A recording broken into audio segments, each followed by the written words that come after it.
Éden, onde as árvores sussurravam segredos e os rios cantavam canções antigas, o homem e a mulher se encontraram. Eles eram feitos de estrelas e barro, unidos pelo sopro divino. Mas o livre-arbítrio trouxe sombras ao Éden. A serpente sussurrou dúvidas, e o homem e a mulher provaram do fruto proibido.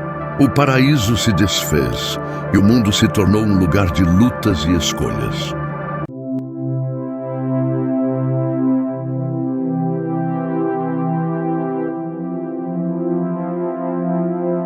Este é mais um vídeo do canal A Bíblia Te Mostra. Hoje veremos mais uma parte das Escrituras Sagradas. Falaremos sobre a queda do homem. Então peguem suas Bíblias e vamos acompanhar. As Escrituras mostram no capítulo 2, versículo 26 do livro de Gênesis, que o Deus Todo-Poderoso fez o homem. Aqui a palavra homem se refere à humanidade, à imagem e semelhança dele, ou seja, o homem foi feito santo, reto, imortal, puro. Mas Deus condicionou ao homem a obediência a ele, que dentro do jardim do Éden ele poderia comer qualquer fruto, menos da árvore do conhecimento do bem e do mal. Atentemos para as Escrituras no capítulo 3, versículo 1 de Gênesis, que Deus já destaca a serpente, mesmo sendo usada pelo inimigo como um animal sagaz, ou seja, esperto, fino, que não se deixa enganar. Podemos também observar que a esposa de Adão ainda não tinha um nome. Este só seria lhe dado mais à frente. Então a serpente usada pelo inimigo questionou a mulher porque ela não poderia comer do fruto. Notemos que a Bíblia não destaca os motivos que faziam com que a mulher estivesse próxima de uma árvore proibida de se comer o fruto, pois as Escrituras citam uma infinidade de árvores boas para se comer. Mas a mulher estava justamente próxima da árvore do conhecimento do bem e do mal. Sabemos, e a palavra de Deus diz, que é impossível que Deus minta.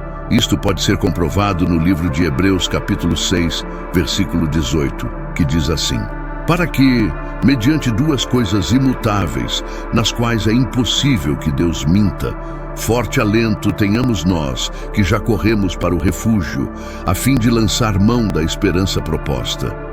Deste modo, o Satanás, na forma da serpente, contradisse o que Deus havia dito ao homem e à mulher, de que se comessem do fruto da árvore do conhecimento do bem e do mal, certamente morreriam. A serpente também disse que se a mulher comesse do fruto proibido, seus olhos se abririam, mas só para conhecer o mal que até aquele momento o ser humano não conhecia. Note que quando a serpente diz para a mulher que se ela comesse do fruto, certamente ela não morreria, a serpente mentiu.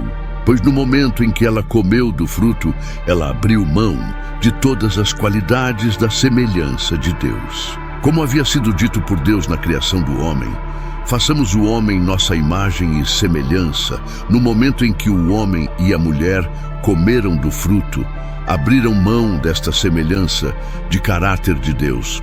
O homem passou a conhecer o mal, tornando-se pecador, abriu mão de sua pureza, de sua eternidade e de sua inocência. Podemos ver que a mulher, ao comer o fruto, não morreu, mas passou a ser mortal, dor da morte que ela conheceria junto com seu marido, com a primeira morte na face da terra, a morte do filho deles, Abel. No versículo 6 deste capítulo 3 de Gênesis, a Bíblia fala que a mulher viu que a árvore era boa para se comer e agradável aos olhos. Isso nos mostra que ela, a mulher, estava encantada com a beleza desta árvore. Podemos dizer que ela foi tentada antes mesmo de falar com a serpente, pois se não tivesse sido tentada pela beleza da árvore, ela, como uma pessoa obediente a Deus, nem se aproximaria da árvore do conhecimento do bem e do mal.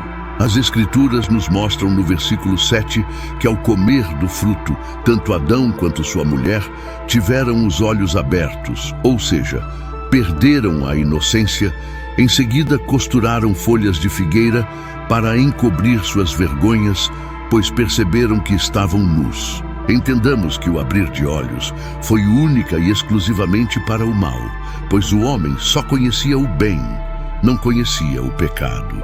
Agora, prestemos bastante atenção para o versículo 8, que diz que eles, homem e mulher, ouviram a voz do Senhor que andava pelo jardim na viração do dia. Esta passagem nos mostra que Deus, todos os dias, na virada de um dia para o outro, ia ao jardim conversar tanto com Adão quanto com a mulher dele. E entendamos que nesta conversa, o Deus Todo-Poderoso dava as mais variadas explicações e orientações para os dois. Deus, quando chama, Ele chama pelo sacerdote do lar, ou seja, pelo homem. Podemos ver isto no versículo 9. Mesmo a desobediência inicial tendo sido praticada pela mulher, Deus chama primeiro o homem.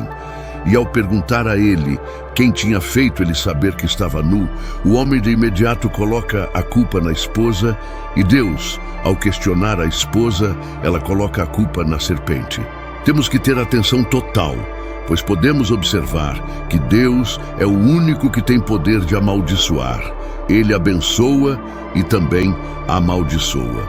Nas Escrituras existem várias passagens que mostram que Deus amaldiçoa. E uma delas é em Gênesis capítulo 5, versículo 28 ao 29, que diz: Lameque viveu 182 anos e gerou um filho. Pôs-lhe o nome de Noé, dizendo: Este nos consolará dos nossos trabalhos e das fadigas das nossas mãos, nesta terra que o Senhor amaldiçoou. Deus, ao falar com a serpente, a amaldiçoa. Olhemos agora o versículo 15, onde Deus diz: Porém inimizade entre ti e a mulher, entre a tua descendência e o seu descendente. Este te ferirá a cabeça e tu lhe ferirás o calcanhar. Este a quem a passagem refere é Jesus Cristo. Muitas passagens bíblicas se referem à palavra mulher, como sendo a igreja de Deus, a noiva. Então, reparem no versículo 15, que Deus fala que vai colocar inimizade entre a serpente e a mulher, ou seja, entre o diabo e a igreja de Deus. Reparem também que a tua descendência, que a Bíblia diz, podemos entender como a descendência da serpente, os incrédulos, até os dias de hoje, e o descendente da mulher que é a igreja de Deus. Notem que a palavra descendente está no singular. Quem é o descendente da verdadeira igreja de Deus? É isso mesmo, amigos, Jesus Cristo. Deus, já na desobediência de Adão e Eva, já passa a anunciar sua vinda ao mundo através da pessoa de Jesus Cristo. Mas não para por aí. No versículo 16, Deus diz que a vontade da mulher será para o marido e ele a governará. Temos que entender que o governar do marido se refere ao chefe do lar, e que o marido deve governar o lar, com a ajuda da esposa, levando uma vida nos caminhos de Deus. O homem deve governar o lar com sua mulher ao seu lado, e não colocando ela nem à sua frente e nem atrás, mas ao lado, pois foi do lado do homem que Deus formou as mulheres, ou seja, de uma costela dele. Vemos que no versículo 17, Deus amaldiçoa a terra também, e reforça no versículo 19 que o homem passou a ser mortal, pois ele diz que do pó vieste e ao pó retornarás. E somente no versículo 20 é que o próprio Adão dá o nome à sua mulher de Eva. O versículo 21 em que diz: E o Senhor Deus fez vestimentas de pele para Adão e sua mulher e os vestiu. Isso já é um anúncio da vinda de Jesus, onde as vestimentas de pele que Deus fez para Adão e Eva foi através do sacrifício de um cordeiro, fazendo esse cordeiro referência a Jesus Cristo. Isso pode ser comprovado no livro de Apocalipse capítulo 13, versículo 8, que diz assim: E adorá-la-ão todos que habitam sobre a terra, aqueles cujo nome não foram escritos no livro da vida, do Cordeiro que foi morto desde a fundação do mundo. Desta forma, Deus expulsou o homem com sua mulher do jardim do Éden e guardou a entrada do jardim com querubins. Pois, como a Bíblia diz na formação do homem, que dentro do jardim do Éden haviam diversas árvores, mas destaca duas: A do conhecimento do bem e do mal, no qual não se podiam comer o fruto, e a árvore da vida, que era liberada para se comer o fruto, e era essa árvore que, ao comer do seu fruto, tornava o homem imortal. Reparemos que Deus coloca querubins para guardar a entrada do jardim, pois depois que o pecado entrou no homem, ele sempre tendeu para o que era mal, e ele poderia tentar continuar comendo do fruto da árvore da vida. Chegamos ao final de mais um vídeo. Até o próximo vídeo, e que Deus abençoe a todos.